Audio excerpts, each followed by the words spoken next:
Hi everyone! Hi everyone! Welcome to our first webinar of the new year. We have so many amazing webinar topics coming this year, but I'm really excited about this one because it's going to help us lay the foundation for everything that is to come. So we're going to be talking about setting financial goals that stick.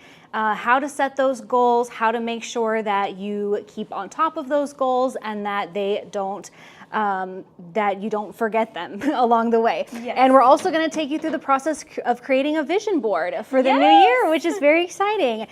So this session is meant to feel practical, encouraging, and judgment-free. So no matter where your starting point is, we're all in different places in our financial journey. There's going to be something here for you. And remember, your financial goals don't have to be huge. So even if you have a goal that is small, that is still a very important goal. My name is Audrey. I'm the digital media specialist here at Shell FCU, and with me is Val. Hi guys, I'm the videographer here at Shell Federal Credit Union. As we go through today's live, feel free to drop your questions in the chat. We will save some time at the end to answer any questions that you have. And before we get started, I'd love to hear from y'all. So what are some financial goals that you have for 2026? Let us know in the chat. And while y'all are working on that, we're going to do a little bit of announcements and housekeeping stuff. So we are really excited to be launching our Your Story Matters campaign this year, which is a renewed commitment to our members and to the communities that we serve. Every member has a journey, from first savings accounts to auto loans to home ownerships. Shell FCU is dedicated to helping you build and protect your story. This campaign celebrates our members' highlights and meaningful moments and reinforces that no matter what your goals are or what your starting point is, your story matters here. And speaking of auto loans, Shell FCU makes auto loans simple and rewarding with rates as low as 3.49% APR for up to 36 months and $250 cash back. Woo! Ask about 90-day deferred payments and the flexibility of 2 skip-a-pays per year as well. Lending representatives are available weekdays until 10 p.m. and Saturdays until 5 p.m. Apply in branch, online, or you can text AUTO to 713-844-1100 for our special offer details. And one thing that I am really excited about that we have going on right now is our coloring contest. Yay! So we have our Rodeo Houston coloring contest going on right now. You can stop by any of our branches or you can pick up an official coloring sheet online. You can download it at shellfcu.org. Color your coloring sheet, mail it, or bring it back to one of the branches for a chance to win a $125 Rodeo Carnival ticket pack. I know that I would be doing that coloring contest if I could. Yes. You can visit shellfcu.org for more details. We've already gotten some of the entries back and they're pretty good. So cute. I love them. They are so good. Super fun. And speaking of rodeo, keep an eye on our socials for exciting giveaways and contests coming in February to celebrate our opening day sponsorship with the Houston Livestock Show and Rodeo, starting in February and going on through the rodeo. Okay, so now let's get started. We're talking about financial resolutions that stick, and I'm going to go ahead and hand it off to Valerie, who's going to talk to us about some common reasons that our financial resolutions can fail. Yes, guys. So, you know, why financial resolutions often fail. First, let's talk about some common reasons that people abandon financial goals. So goals are often too vague. So sometimes it'll be like, just save more or spend less. Be more specific on your financial goals. Goals are unrealistic or too aggressive. No tracking or accountability. It's good to take accountability with your goals. And motivation fades after the first few weeks. Try to make it a habit. Try not to let it disappear. These struggles are all too normal, and they don't indicate that you are a failure. And often they aren't even a discipline problem. They're just a planning problem. So you just have to plan it better, be more strategic with your financial goals. So what we need to do is shift from wishful thinking to more intentional planning. So next, let's talk about what intentional planning can look like. So first, start with your why. Identify personal motivations behind your financial goals. So it could be security, freedom, family, travel, or a peace of mind. Goals that are driven by your values and the things that are deeply important to you, easier to maintain because they are reminders of why you want the things that you want. So focus on fewer, clear goals. Set 1 to 3 financial resolutions so you don't get overwhelmed. Having a lot of goals can sometimes be really overwhelming. It'll kind of make you overlook everything, so make sure you have a plan. Some examples of some goal areas are building or growing savings, paying down some debt, improving your credit, and creating better spending habits. I know that's something that I need to do. Me too. Make goals specific and measurable. Turn vague goals into accountable ones. So save $50 per paycheck instead of save more. Pay $1,200 toward your credit card instead of pay off debt. So make it a lot more specific that way. Yes, make it more specific. It'll make you want to actually do that goal and achieve that goal. Break goals into manageable steps, monthly or paycheck-based milestones. Remember that progress is better than perfection. And lastly, include flexibility for life changes, because things happen, life happens. You always got to make sure you have a little savings account, a little something. Yes. I love what you said about fewer, clearer goals. I know that that's kind of something that I tend to struggle with at times, is just, I want to do all these things and I think that's good, but sometimes it's not manageable to have 10 huge goals to do in one single year. At least for me, I know I struggle with it. And so then it gets kind of overwhelming and then I just give up. So it would be better to have 1 or 2 goals that you know you can achieve versus having 10, getting overwhelmed and doing none of them. Yes, make them realistic goals, something that you want for yourself for 2026. Yes. So let's talk about tracking goals, because we kind of talked about how it's important to break our goals up into manageable steps, but how do we track that? Tracking is a really important piece of financial goal setting because it helps maintain awareness and momentum. So if we know where we're at and what our progress is with the goals that we're setting, that can definitely even motivate us, right? So if you want to save $10,000 and you have already gotten $5,000 in your savings, like that's awesome. And that can kind of motivate you to see, I can do this, and you can go further. It also prevents the out of sight, out of mind behavior. This one reminds me a lot of goals related to less spending, because I think if you are, it's a good idea to track your spending habits if that's something that is a goal for you, because it's easy to just kind of like ignore the bank account. And you kind of don't really know where you're at with that goal. So it's a good idea to track that. And it builds confidence through small wins, which is so important to keep that momentum and that motivation going. There are a couple of tracking methods that you can use. The first one is some digital banking tools that we have, and we're going to talk more about those in just a second. You can also use spreadsheets to help you. You can use something super simple like the Notes app, or even like a notebook or paper or something like that if you wanted to do it manually. And I really like visual progress bars or checklists, especially for like a savings goal or something like that. To kind of see it visually, it motivates me a lot. And then it's also a good idea to do check-ins with yourself regularly. So this is something, you be really gentle with yourself and just kind of sit down and say, hey, what is working for me right now? What is not working for me right now? What's manageable and what's not manageable? So this could be like a weekly or like a monthly review, where you sit down and you kind of look at your progress and how things are going. So, at this time you might need to adjust your goals. Things happen, life happens, maybe you change jobs, maybe you have a different living situation, and your goals might need to change or be adjusted. And so you can definitely at that point kind of just figure out what needs to be changed, and make sure that you celebrate your progress when you check in with yourself. The small wins. Yes, that's so important. I want to talk really quickly about some of the Shell FCU resources that can help. Just like our Your Story Matter campaign says, we want to partner with you on your journey. And so these are some ways that we can help. First, we have the Financial Wellness Center, one of my favorite things. It's a place that you can access it on our website, and it has a lot of informational content for you. It'll guide you through the step of setting up a budget if that's something that you would like to do. A lot of really great tools and educational content on there. If one of your goals is maybe be related to your credit. If you want to build or rebuild your credit, you can meet with a credit specialist to understand your credit score and your credit report, get guidance on building or rebuilding your credit. We also have tools within digital banking that can help you with that as well.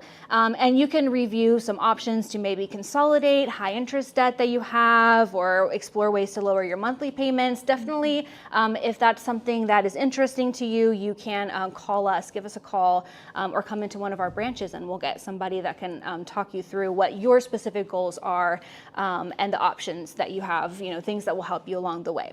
As far as saving, I think is a really common goal. It's definitely one of mine this year. Me too. We have a lot of different savings account options, which are really great, that can help you out. One thing that I really love is automatic transfers. Oh, absolutely. It makes it so streamlined and so easy. So if you have direct deposit, you can automatically transfer some money into a savings account. You don't even have to think about it. It just happens. It's automatic. It's amazing. Yeah. And then as like I said, we just really want to partner with you on your journey. So we know that there is not a one size fits all solution. So you can definitely give us a call, come into one of our branches and talk to one of our amazing team members here, and that will get you some FSRs. advice. Yes, they're amazing. We love our FSRs. Amazing. Okay, so that's some good tips for y'all about financial goal setting. Now I'm really excited because we're going to do a little activity. Yay! We have a vision board activity, and we're going to take you through the steps of creating a financial vision board. So for that, I'm going to hand it back over to Valerie. Okay, so let's talk about what even is a vision board. So a vision board is a visual reminder of what your financial goals support. Focus on the outcomes, not just the dollar amounts, right? So here's what to include on your vision board. So they could be short-term and long-term goals. They could be emotions of feelings, peace, security, freedom. So it doesn't always have to be about financial goals. It could be personal goals. It can be growth goals. It could be any of that. So lifestyle moments or aspirations like home, travel, time, and it could be words, symbols, images, or affirmations. I know I love to do the affirmations. I told Audrey that I did a vision board last year and everything on there came true. Yes. At the end of the year, I took a look at it and all of it came true. So I made a personal vision board at the start of this year, and multiple things from it have already come true. So it's a great tool to kind of give you a visual reminder of what your goals are and what the product of those goals is going to be. So it's exciting to see what you want to achieve for the new year. Yes. All right. Let's get started. Okay. So here is our vision board. Voila. Yay. Okay, guys. So what you're going to need for your vision boards are maybe like a little poster, paper, a bulletin board, whatever you prefer. I've even seen people do their vision boards on their phones. So they make it like on Canva or on Pinterest. You're gonna need some cutout pictures. So we got ours from this amazing 2026 vision board book that we got from Amazon. Has a whole bunch of pictures. This is super easy to use. I try not to get one every year because there's so many pictures. And then you're gonna need some glue. Okay, so we have some glued already, but we're gonna go over just a couple of goals that we do want to achieve this year. So Audrey, you want to go first? Yes. So as I was mentioning earlier, I think we talked a little bit about how your goals should be rooted in something personal, right? So yes, it's important to kind of put that measurable piece on it of like, I want to save this much by this date, for example, but to have your why is so important to kind of keep you motivated. And I think a vision board is a really great reminder of some of your whys. Yes. So to start off, I have purchase a home. This is a picture of a key with a house. So purchase a home. Now that is kind of an end goal, but that aligns with some more number goals that I have that have to do with building my credit as much as possible, building up a savings for a down payment. So I'm gonna put that one on mine. Awesome. Okay, my first goal is to be debt-free. 2026 is the year to be debt-free, have your financials all set and ready to go. So that is my first goal that I'm putting on my board. Awesome. Okay, I'm gonna put that one right there. The next one that I have is kind of tied to the first one that I did, and this one again kind of goes into my why. So it dives a little bit further into homeownership and gets at why I want to be a homeowner. And there's a picture here of a family sitting in a yard, pretty house with lights all around, and that just kind of speaks to wanting to have a place to be with family. Family is so important to me. Friends are important to me. So to have that special place for friends and family to gather is another one. So I'm gonna put that one down. That is a very good goal. My next goal is to spend some more time on my small business because, as you know, we do have business accounts here. So I definitely want to put some time into that. Awesome. Okay, I'm putting this there. It's taking me too long to glue. Okay, the next one I have is a phrase. It says, collect moments, not things. And this one ties into a goal that I have to be more mindful of my spending. Not just go to TJ Maxx and, spend a lot of money without thinking about it. I want to be mindful about my spending. And so this is a reminder to kind of focus on experiences and the people around me and not so much on the material things. I love that, Audrey. Yay. Thank you. Speaking of material things, I do want a new car this year. I do want to get a new car, and maybe I'll get a new little car with a nice auto loan from Shell Federal Credit Union. Yes, awesome. Okay, next one that I have says, I invest smartly. I love having a mix of like text and aesthetic pictures on it. This one says, I invest smartly. I really want to work more on investments this year and, maximizing my money to its fullest. And this is definitely something that I'm going to need to talk to some of our financial service representatives about to kind of get me on the right track with that one. Yes. Okay. Here is my other goal. It is to save. I do want to put more into my savings. Shell Federal Credit Union does have a great savings account. So I do want to start putting some money in there. I want to grow my savings for sure. Awesome. Beautiful. I still have some space. I'll have to add more to those later. So we had already, just to kind of serve as an example, we had already glued some on here so you could kind of get an idea of what a completed, or at least mostly completed vision board looks like. But again, you can do this however you like. I've seen people, make really interesting collages with different things. Whatever works for you, whatever makes it motivational for you. So I'm going to talk really quickly just about some of the other things that I have on here, just so y'all have examples. I have a couple of travel things on here: New York City, Japan, 2 places I would love to travel to.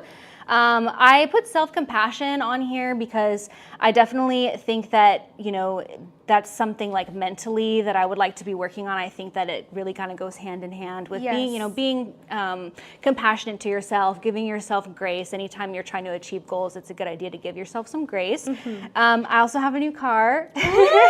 We'll be riding together with our new cars. We sure will. Those are some of the ones that I have. What about you? So, like we said, it doesn't have to always be financial goals. So one of the sayings that I do have is, I create the life of my dreams, because guys, remember, you are the own author of your story. Your story matters. Your story matters. So always got to remember that. I do have positive on here because I do want to spread more positivity and stay positive as well. Love it. I have Egypt on here because I want to plan a trip to go to Egypt. Ooh. And I do have self-care because, of course, self-care comes first. Yes, very important. Always. Very important. We have to pour into ourselves before we pour into anybody before we else. pour into other people. Awesome. Okay, so that is going to be how to make a vision board. Yes! I hope y'all enjoyed that. So one thing that I just kind of want to touch base back on, one thing that really stood out to me again is a lot of it has to do with our why, right? Yes. You can put the actual numbers on there too if you want, like save $10,000. That's a great thing to do. But I think it's also a good idea to kind of pair it with like, what is that $10,000 going to mean? What is that high credit score going to mean for you and for the people that are important to you? And so it's like a nice blend of a couple of different types of pictures and images on there. Absolutely. So I would like to now open it up to some questions. So we have a question about investment options. Definitely give us a call at 713-844-1100 if that's something that you would like to speak to a representative about. Do you have anything to share about your vision board? Well, I can't wait to look at it at the end of the year and be like, oh, I got a new car. I can't wait to see all the things that I accomplished this year from this vision board. Absolutely. Also, if you make a vision board, tag us. We want to see the goals that you have for 2026. Yes, please give us, tag us if you post a picture of your vision board. And don't forget to follow us on our social media. Follow us on Facebook, Instagram, LinkedIn if you use LinkedIn. And you can visit and, of course, subscribe to us on YouTube so you don't miss any other videos. And don't visit shellfcu.org for any upcoming events, giveaways, and more financial tips and resources for you there. Thank you so much for joining us today, Val. Thank you for being the guest. Having me. I had the best time ever. Yay! And we'll see y'all next time. Bye.